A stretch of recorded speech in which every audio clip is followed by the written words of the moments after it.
Dini İslam'da bazı hududat-ı bar, bazı serhatları bar ki şondan anırı ötmesizlik bar. Allah'dan qaytaran bendelerine, Peygamberimiz hem ummatlarını qaytaran ki mana şul serhattan anırı ötmen. Mana şul bendişten anırı ötmen, öttünüz, onda nafarmanlık hesap böyle özünüz nuksedersiniz deyip Allah'dan aydan, Peygamber'e aydan. Şol hududatın biregi insan öz dilini saklamalı. İnsan öz dilini hifazet etmeli. İnsan gepliyon geplerini bilik geplemeli. Allah Teala insana dil veren, yaxşı gepler için, dil veren, kelime-i tevhid için, dil veren, hayrihalık için, Allah Teala insana dil veren, biraderine nasihat etmek için, Allah Teala insana dil veren, ata-inesine yaxşı kalam aytmak için, Allah Teala insana dil veren, avladına şefkat bile terbiye etmek için, Allah Teala insana dil veren, şagirdleri terbiye etmek için, ümmeti amade etmek için, ana dil Allah Teala şunun için verdi azizlerim. Dilde her zadı aysa da oluyor, her zadı geplese oluyor, ama şeriat ediyor ki, yaxşı gepe geple, yaman gepe dile getirmegin. Bu Allah Tebarek ve Teala'nın kavli. Bu Peygamberin kavli azizlerim. Lihaza Allah Teala bizlere dil veren bunu yaxşı saklamalı. Bunu hifazet etmeli. İnsanın üstüne her belay ki geliyor, dilinden geliyor. İnsanın üstüne her belay ki geliyor, öz gepliyon geplerinden insanın üstüne geliyor. Abu Said Hudri radıyallahu teala anhu aytıyorlar, rivayet ediyorlar. Peygamberimiz aleyhissalatu vesselamın yanına bir gün bir adam geldi diyor. Ayttılar, ya Resulullah sallallahu aleyhi ve sellem, bana nasihat edin ta ki men kamyap olayım dünyada dam ahirette dam dedi de. Peygamberimiz aleyhissalatu vesselam 4 nasihat ettiler. 4 nasihati Peygamberimiz aleyhissalatu vesselam yankı soran yaranına ayttılar. Neme dedi en evvel kısa? Zindagiyinde takvalığı pişe ettiydi. Zindagiyinde dedi Allah'dan korkup yor. Allah'dan havf edip yor zindagiyinde. Etyon amellerin, baryon cayın, gariyon cayın, iyon zadın, tutyon zadın. Şunun hemmesinde Allah'dan kork, Allah'dan havf et.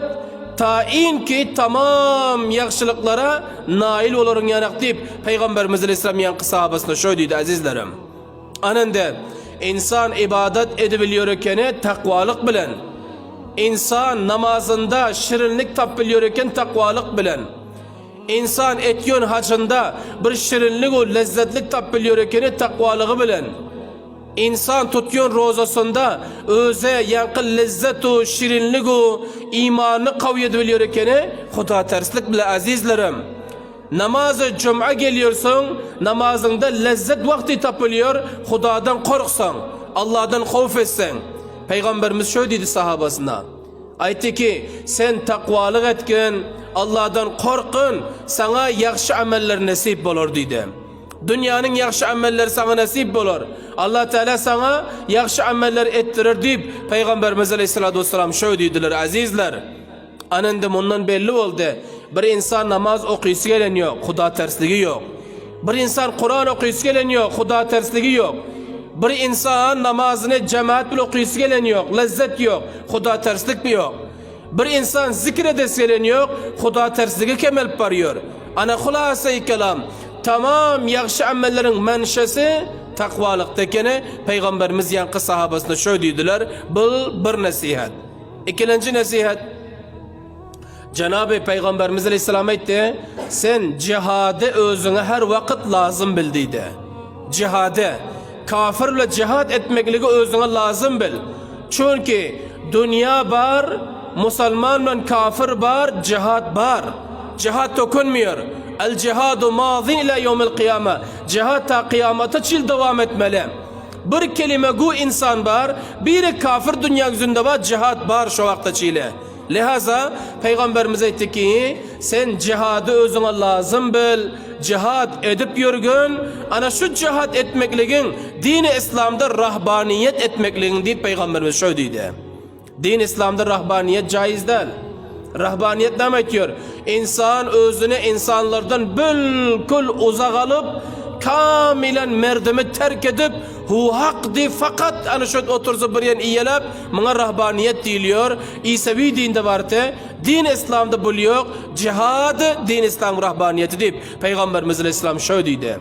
Onda rahbaniyette ne mezzadi ki hasıl oluyor insana? Onda şu cihat meydanından şu zat hasıl oluyor ekene. İhlas, huda terslik, tavazu, acizlik. Ana bu zatlar cihat meydanında hasıl oluyor. Sahabasında cihat edip yürüdüydüler. Bu iki nasihat.